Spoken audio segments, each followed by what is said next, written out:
নমস্কার, আমি সৌমিক চক্রবর্তী এবং আমার স্ত্রী পিয়ালি, সৌমিক পিয়ালি।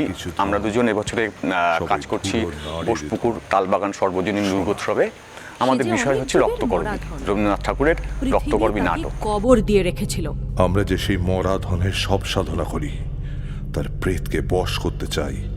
সোনার তালে তাল বেতালকে বাঁধতে পারলে পৃথিবীকে ভাবো হাতের মুঠোয়। রাজাকেই একটা অদ্ভুত জালের দেয়ালের আড়ালে ঢাকা দিয়ে রেখেছ। সে যে মানুষ, পাছে সে কথা ধরা পড়ে। মরা ধনের প্রেতের যেমন ভয়ঙ্কর শক্তি, মানুষ ছাকা রাজারও তেমনি ভয়ঙ্কর প্রতাপ। একটা কথা তোমাকে জিজ্ঞাসা করি, যক্ষপুরীকে তোমার ভয় করছে না? ভয় করবে কেন? তোমায় গান শোনাবো। শুনতে পাচ্ছ? বারে বারে ডেকো না, আমার সময় নেই, একটুও না। তুমিও বেরিয়ে এসো রাজা, তোমাকে মাঠে নিয়ে যাই। আমি মাঠে যাব? কোন কাজে লাগবো? মাঠের কাজ তোমার যক্ষপুরীর কাজের চেয়ে অনেক সহজ। সহজ কাজটাই আমার কাছে শক্ত।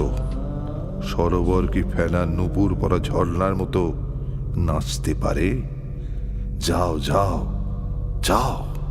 পৃথিবীর এই মরা ধন নিয়ে দিন রাত নাড়াচাড়া করতে তোমার ভয় হয় না?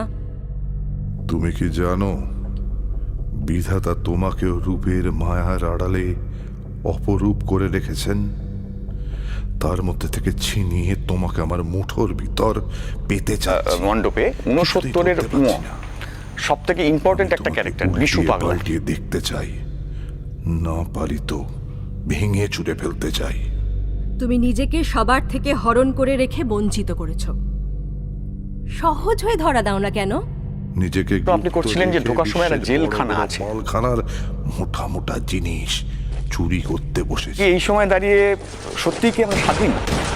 মানে আমাদের স্বাধীনতা কতটা আছে? আমি হয় পাবো নয় নষ্ট করব।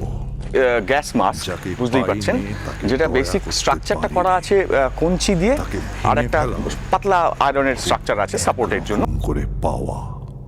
এই রইলুম দাঁড়িয়ে, কি করতে পারো করো। এইবার সময় হলো আমার সমস্ত শক্তি নিয়ে তোমার সঙ্গে আমার লড়াই। আমার সঙ্গে লড়াই করবে তুমি? তোমাকে যে এই মুহূর্তেই মেরে ফেলতে পারি। তারপর থেকে মুহূর্তে মুহূর্তে আমার সেই মরা তোমাকে মারবে। আমার অস্ত্র নেই, আমার অস্ত্র মৃত্যু।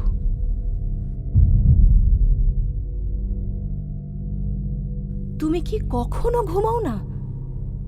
ঘুমোতে